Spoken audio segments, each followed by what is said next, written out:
Ikibazo gira kabiri, muherutse gufata ingingo yo gusubiza amagitari 163 abenegihugu mu Gasenyi ahari hateganijwe kubakwa ikirimba c'umukuru w'igihugu. Imvo ngo nuko mwasanze ikirimba c'umukuru w'igihugu kiri kiriri ari ca leta. Ikibazo ni iki? Amafaranga ico kirimba c'ikiriri cagumye gipanzwe ko ku marepublika yose yagiye akurikirana yahabwa nde? None ayo mafaranga azosubizwa mu gihe ca leta. Murakoze. Nyene icubahiro umukuru w'igihugu c'u Burundi kuva mushitse ubutegetsi mwaramenyesheje abarundi ko mutazihanganira abantu banyuruza amatungo ya leta. Mwarafashe n'ingingo zitandukanye, zimwe muri zo harimo ko abiyivye leta basubiza amafaranga baba barivye. Mwarashize n'ahabona amafaranga yaramaze kwegera kugabuzwa n'ico yakoze. Akabazo kuri iki kibazo naka mbega bo mwari mwasanze barivye bose barasubije ayo bari barivye canke n'ubu baracasubiza? Irebe FM iradiyo yacu Irebe FM umunezero wacu Irebe FM Irebe FM megahertz 91.4.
Uno munsi hatandukiwe n'ibindi bisata harimo icindero education baja kuronderera mu mahanga.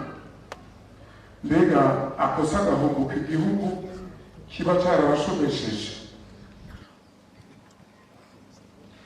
Mbega ivyo ntibishobora kugira ingaruka mbi kuri yambona kazoza igihugu cifashe 2040 igihugu giteye imbere 2060 mu gihe izo cabwenge ziguma zigenda ku murindi udasanzwe. Leta iriko yiyumvira iki kugira uwo murindi uhagarare? Murakoze nyiricubahiro mukuru w'igihugu. Nitwa Minani Tarsise, kinyamakuru ni Kabaza Web TV. Ikibazo ca mbere, mu ntungano nshasha mu by'intwaro ya Bujumbura yarakuweho amakomine yose ajya mu ntara ya Bujumbura. Hari abakozi bahora muri meri ya Bujumbura barungitswe gukorera mu makomine atandukanye. Hakaba n'abashyizwe mu bisata bitandukanye by'intara ya Bujumbura. Haraheze rero amezi ane abo bakozi bose bararonka agashahara kabo. ikibazo kirihe agashahara bazokaronka ryari.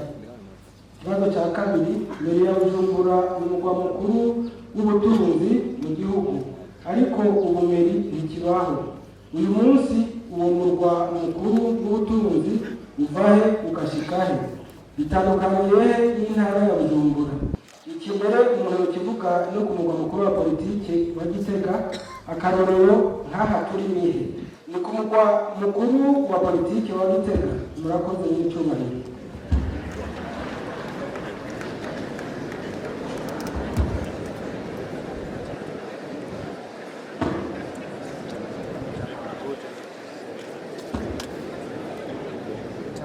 Jewe nitwa Pascal Tori, nkaba muri Musamirizi Canada FM, ikigo cy'ubumenyi.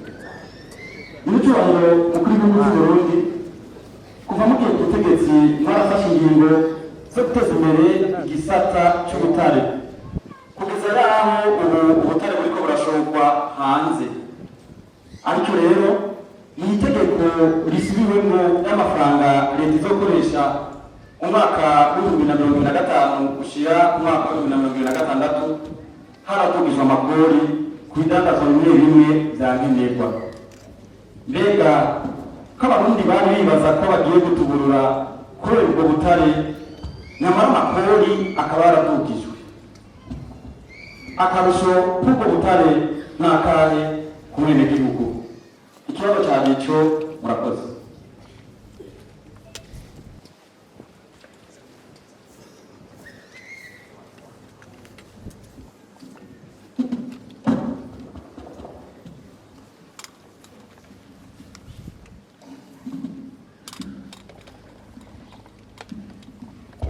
Nitwa Crystalise Harerimana, nkorera Radio Indundi Culture. Mfise ibibazo bibiri.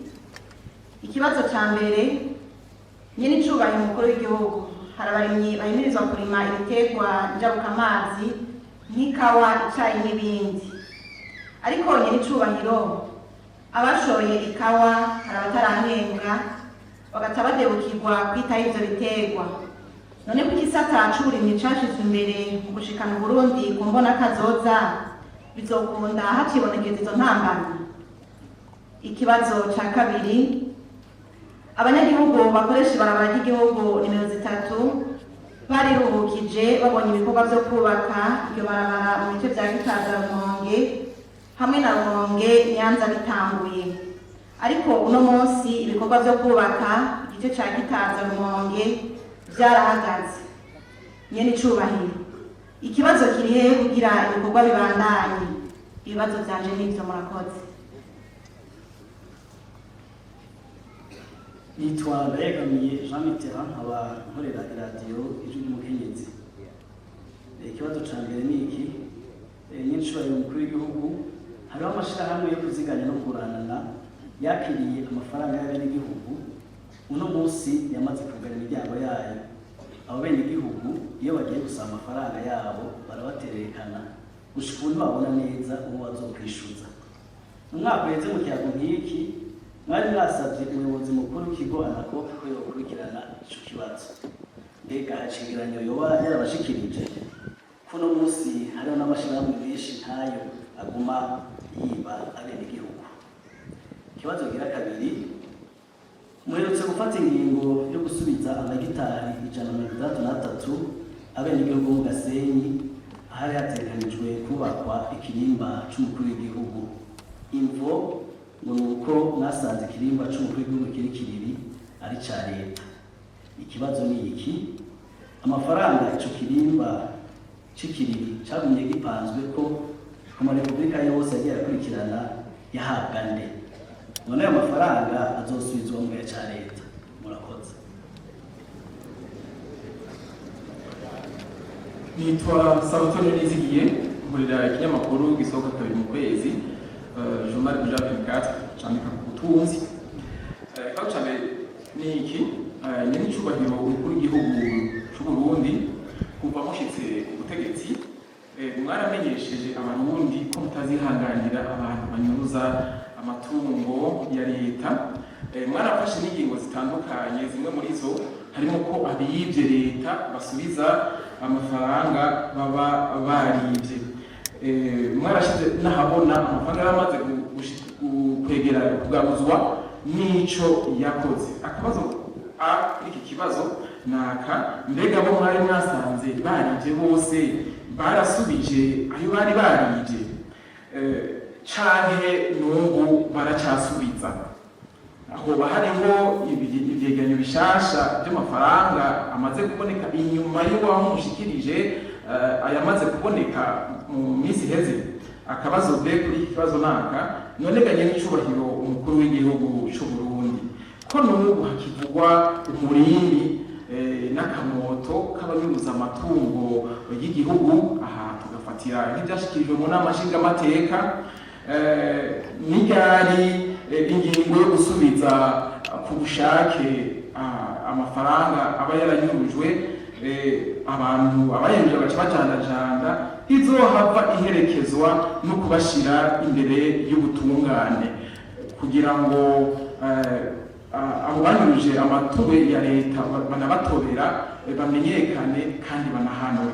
Ikibazo gira kabiri ni iki nyene icubahiro umukuru w'igihugu c'u Burundi hariho imigambi itari mike ihora ishikirizwa abenegihugu mbere ikanatanguzwa icese. Hariho muri iyo migambi hariho umugambi wigeze gushikirizwa uvuga ko hari abagwizatunga mvamakungu bazanye amafaranga yabo mu gisata c'uburimyi bakazorima igiterwa c'amasaka aho mbere banatanga umwizero ko bazoyahinguramo igitoro. Yamara imigambi bene iyo yari yizanye n'abagwizatunga mvamakungu canke imbere mu gihugu hari igihe idasubira kuvugwa ikagenda akagirire. Mbega ikibazo kiba cabereye hehe? Kuri iki kibazo nyene cerekeye imigambi y'iterambere y'igihugu hariho imigambi mishasha itari mike iriko irarangurwa iriko irashingwa imbere na leta kugira iyo migambi isahirize mu kugwiza amafaranga mvamakungu. Muri iyo harimo nk'umugambi mushasha wo gushorera hanze ivyamwa vy'amavoka. Dufatiye nko kuri uyu mugambi, mbega uyu mugambi uba warakorewe ivyigwa, uba uzotwara umutahe ungana gute, uheze uzana inyungu ingana gute, narirya uyu mugambi wahawe n'amafaranga mu nteguro y'amafaranga leta ikoresha iheruka gusubirwamo mu gihe ibindi biterwa njabukamazi nk'icyayi, ipampa n'ikawa bisa n'ibiriko birazama birananirwa kuzana amafaranga y'agaciro.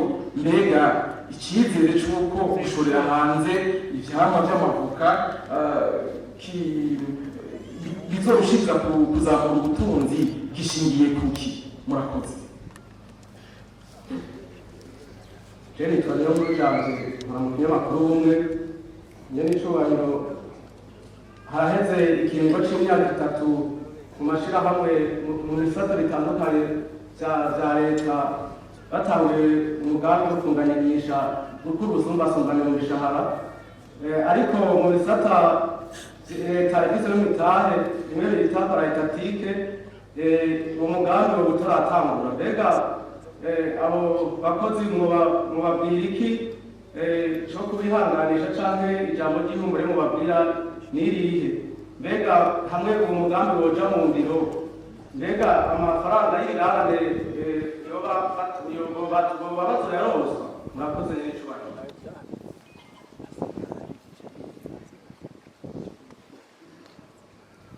Nitwa Ndayishimiye Emmanuel ankorera radiyo na televiziyo by'igihugu RTN. Mfise ibibazo bibiri. Nyir'icyubahiro umukuru w'igihugu cy'u Burundi, abenegihugu bafitiye amatongo mu gasenyi ka Perezidansi baranezerewe igihe haboneka itegeko rivuga igice kirimba kitazoshikamo.